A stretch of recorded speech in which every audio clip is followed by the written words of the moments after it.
Hello everyone, SirMonkeySuit Zappy here, back again with Demon Slayer. We are on episode 11 of season 1, and in the last episode, we had the battle finish between Tanjiro, Nezuko, Yushiro, and Tamiyo versus Yahaba and Susumaru, who were sort of under the guise of being the 12 Kizuki.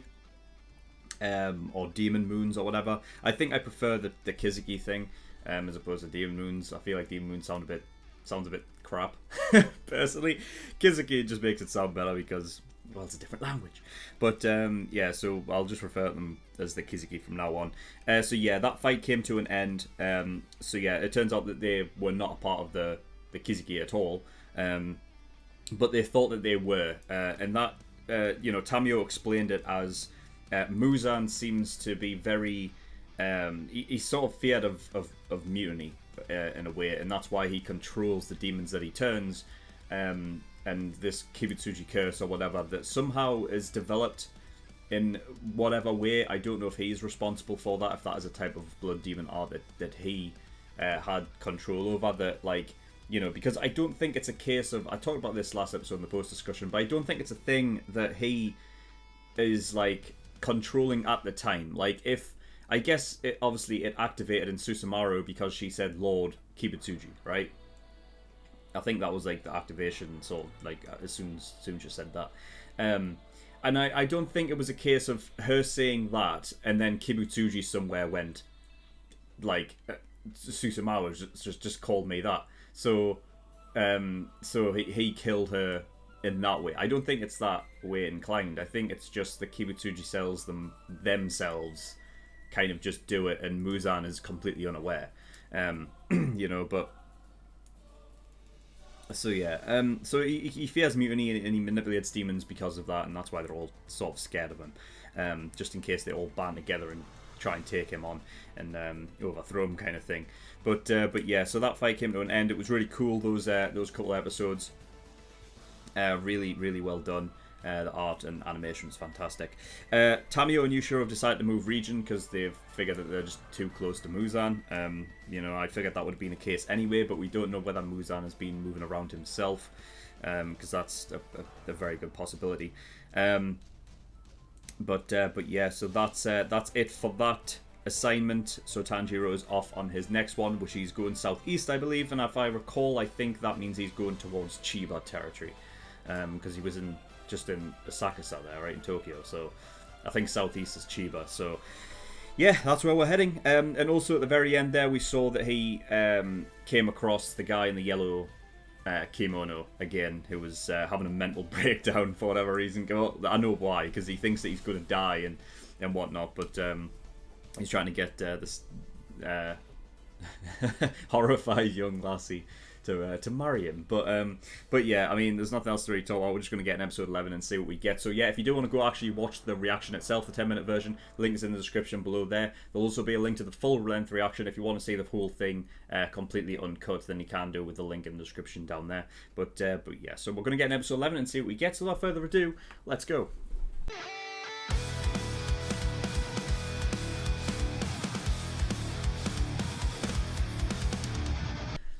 Okay, episode 11.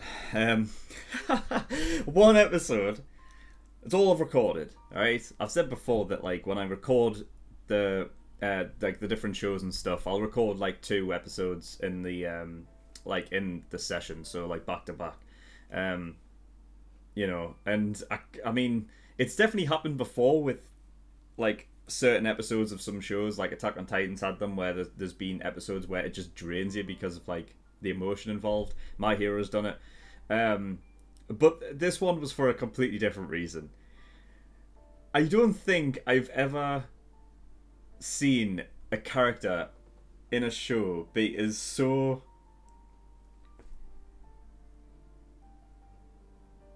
like mental and over the top as Zenitsu is. God, like I don't see him stopping. I don't see him stopping. He had that like one bit of like calmness in the episode.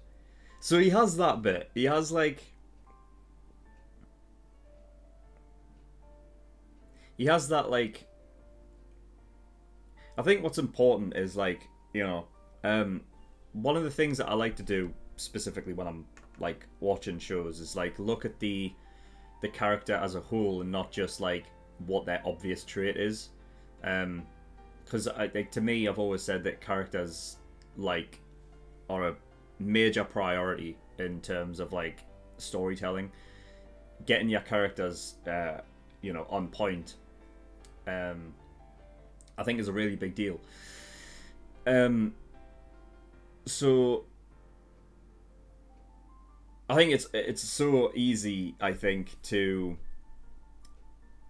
look at Zenitsu and just be like, fucking hell, this guy's no help at all. Like he's just a crazy character that's been like introduced, and he's going to be that character, isn't he?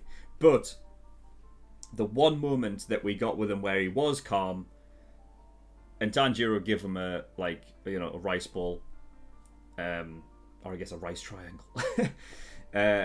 He split it in half, right? So he's good-natured. So there's that. He's a bit crazy in terms of, I mean, it even said at the end there that he's self-conscious when around girls. I think he's self-conscious non-stop. Like, Tanjiro giving him just a specific look, I feel like that doesn't just go for Tanjiro either. I feel like anybody that gives him that kind of look, it like really, like, it really gets to him, because he doesn't want to be seen as like, it's weird because it's like he doesn't want to be seen as pitiful or anything like that, yet he has no issue like pointing out that he is weak and that he is, you know, it's definitely an odd sort of dynamic, I think, that I don't think I've seen before, and if I have, then I just haven't seen it to this kind of degree.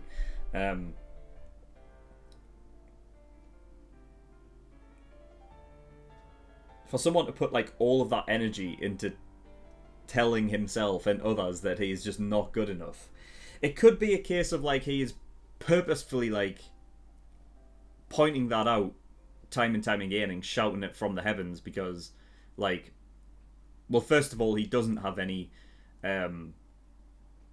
faith in his own ability. So yeah, it's true that he could be like scared shitless. But it could be a thing of like he's looking for like somebody to care. Maybe that could be what it is. Because he even said he got swindled into essentially into training for this thing and didn't even want to become a demon slayer. So he just got like roped into it. I'd be interested to see like who his trainers are, like who was his like master and whatnot. Because it seemed like there was two different people. One that swindled him into becoming a demon slayer, and then the other one was the master that he was trained by.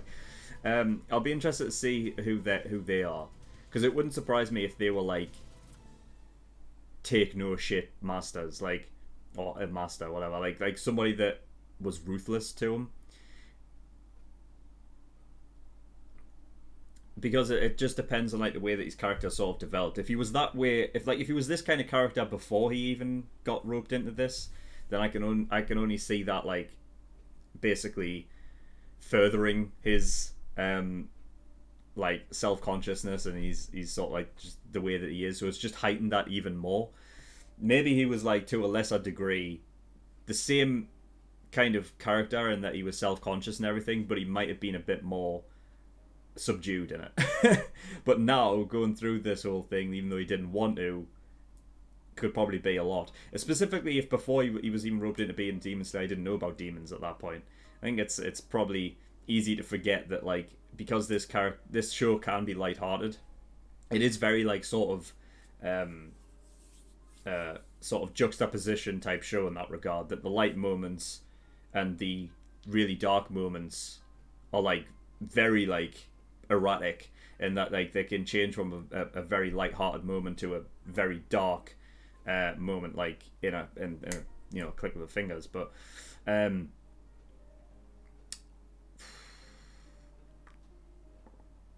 But yeah, man, fucking Zenitsu.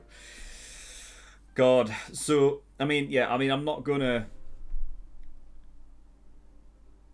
completely just throw him into that, that character art, like trait thing that he's got going on, and just say like, well, that's Zenitsu. Like, yeah, it's his main sort of like thing at this point, but I think it's a good practice to just like look into a character and see all of their facets and everything that they do, and not just the main focus. Specifically in anime, because anime do have those larger than life characters that really are overzealous in like one category. It's the reason why everyone that watches anime knows about all the like the different character tropes and what their titles are, like tsundere and yandere and all of that kind of stuff. Like even the like down to the specific types of shows that they are called shonen and and seinen and whatever the fuck. But because the character tropes themselves like are, it's a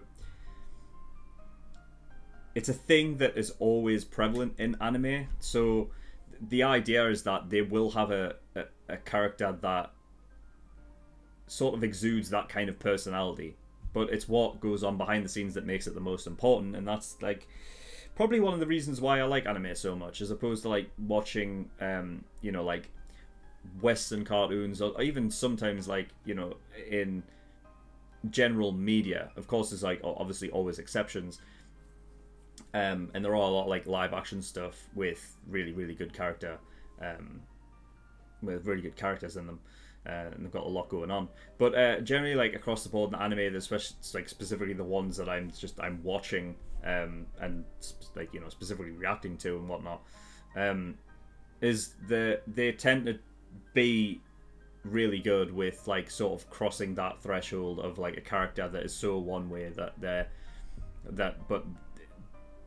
they've built them up in a reason like the character just turns out to be a hell of a lot more than you expected on a first glance. And I think that seems to be a thing that across the board in Japanese sort of like storytelling is what they do, is that they like your first interaction with a character tends to be very like it tends to be very sort of memorable. Like their first impression is supposed to be like a big one, so that's your first inclination of a character going in, and then they show you something different, and it can kind of take you aback a bit because you're like, fucking hell, I didn't expect that from him. And so like yeah, so I'm gonna just treat Zenitsu like that. This is what really the first episode. I know we like saw him before, but he barely got any screen time. He had like a line or two maybe. So we'll just say it as this is like the real first episode where we've got like a lot of him. So it's still possible that just going on into the show that it could be like a case of he is not like he is just that way inclined and that is his character like all of the time. But I don't know. I'm gonna give the show props, I think, and the writer credit. I'm gonna say that he's Zenitsu's gonna have those moments where where he is able to come about. Like for instance, I don't know specifically if it's going to happen within this little arc that's going on with this demon, but it would be nice to see Zenitsu actually like man up and save this kid. So like little moments like that, I think Zenitsu's going to get them. But we'll just have to wait and see what occurs with that. So yeah, that's all that with Zenitsu. So well, I suppose actually before we leave on Zenitsu, because I've got one more thing, is that this hearing that he's got, it seems as though Tanjiro didn't pick up on it at all. Now it could just be a case of because he was focusing on like the sense of smell, that he didn't like his hearing was just a bit off there. If he was concentrating, I guess that could be a thing. But it seems as though when Tanjiro even came out and says like hearing what kind of thing, Tanjiro still didn't, like, he still couldn't hear it there. So it could be a thing of Zenitsu just has an innate ability at hearing. Who knows? But yeah, he heard a Tsuzumi. So yeah, a Tsuzumi is that sort of high pitched percussion type drum thing that is really prevalent throughout Japanese like traditional music, which is an instrument that I really like. I like typical like Asian type traditional music because they're very. It's weird, like they're very punchy, but they're very calming. You know, their instruments. So yeah, it's really really really cool. But yeah, so that's what a Tsuzumi is, and they're embedded in this demon guy. And well, I guess it's suppose, you know, if they are attached, I don't know if he's like summoned them or what, because that kind of thing hasn't been explained yet. Like summoning things or conjuring things up, like even last episode with the Tamari demon, and the episode before that, like she was getting balls out of nowhere. You know, they were just there. It's not like she was hiding them in, like, you know, her kimono or anything like that. They were just there. So, you know, it's got to be a thing of they're conjuring that kind of stuff up. And if he's conjuring it up with blood demon art, then yeah, it would make sense that it would be embedded into his skin. And he just he hits them, and you know, it forces changes within the mansion itself. It's really cool. Really really cool idea, especially because it works. I think it works so well in like a Japanese style mansion as opposed to a Western one, because Japanese style like mansions are very like almost modular in a way. Like they tend to be, I suppose there's like differences for everything, but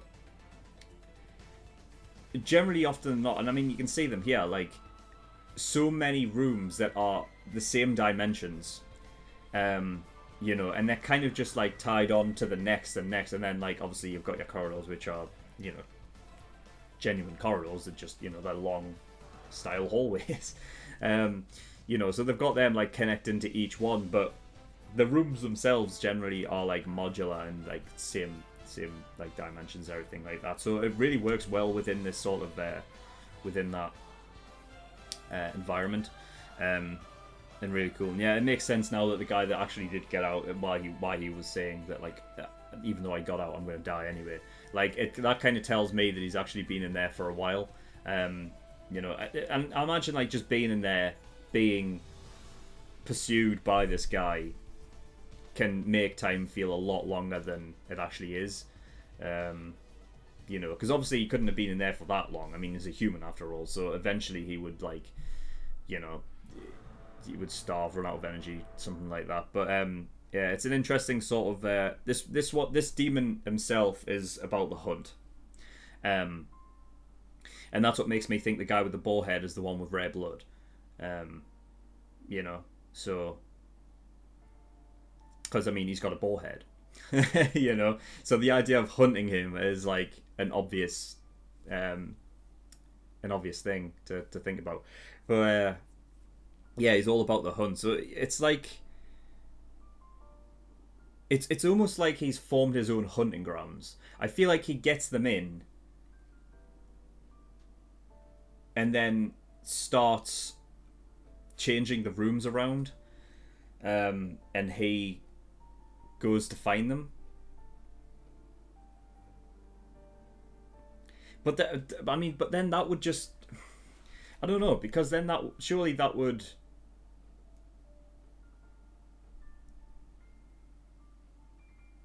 mean that he doesn't have any control over his demon art, which you would think that he would. Like, he would know which rooms are going to appear next and whatnot, right? I don't know. I don't know the ins and outs of how they work. I suppose like the person within can always just open a door. Like, yeah, it's going to take them to another place, but I guess it like, you know, it's not like this demon can tell. Like, he can probably tell what room is appearing next, but he doesn't know whether the person that was in it has just decided to run through a door and into somewhere else. You know, so it kind of makes it into a sort of like a game for the demon himself. But yeah, cool anyway.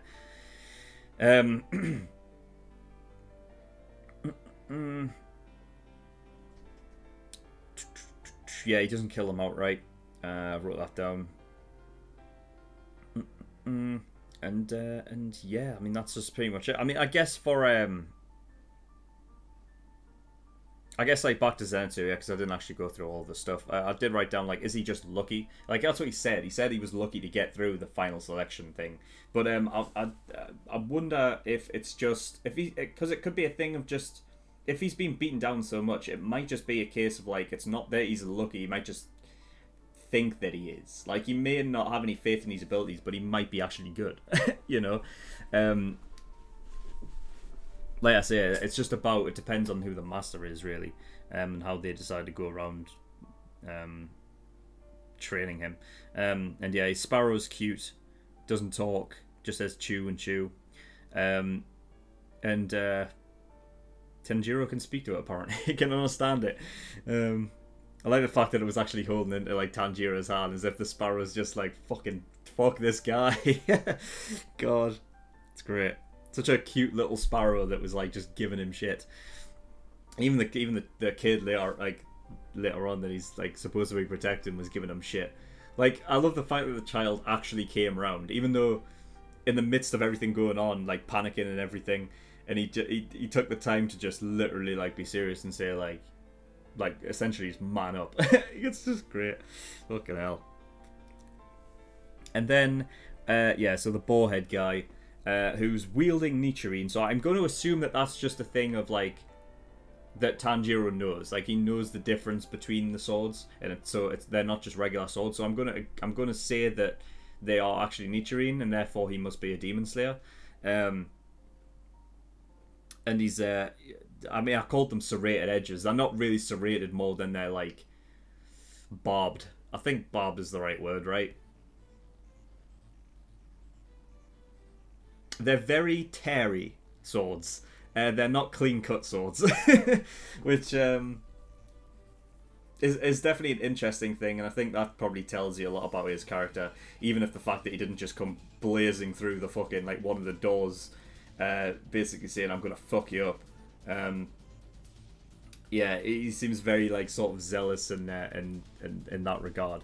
It's also, he's got, like, a sort of interesting thing as well, like, if he took the boarhead and it's an actual boarhead that he's taken, that he's also a hunter, and that while the demon was hunting him, he was also hunting the demon, kind of thing. You know, but the fact is he's got two swords, which I don't know the ins and outs in that. I don't know the rules in that, if you're given one or two. It didn't seem like when you were in the final selection you got the choice of getting two swords, but he's gotten two. I don't know, it could be a thing of like it wasn't originally his sword, but he got it off someone else and just made it into his own and give it the you know, the barbed fucking, you know. But he would have to request that, right? Like they said that like only certain like smiths can make that sword, so he would have to have requested that. It's cool though. Definitely an interesting choice. Like I suppose just because the sword is like that, I suppose it doesn't stop them from slicing off a head, but it definitely it would make the swords more brittle, I would think. Unless you have I suppose if they're you know, if the smith is good enough to forge that kind of steel, I suppose he's able to make it that way so that it still holds its strength. But you know, we'll see. But yeah, rare blood. I wonder if that'll come into play. Like, I mean, I know Japanese, like, they have that sort of fascination with blood type and everything like that. And blood type tends to be brought up a lot. So I guess it just could be, you could just have a rare blood type, and that's all it is. And it's like not got anything to do with any sort of like fantastical, mystical type power kind of thing that he's got going on. You know, but yeah, we'll see.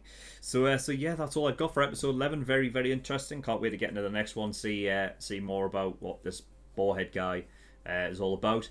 And yeah, see how this guy fights, because I mean, he looks very physically. I'm talking about the demon now.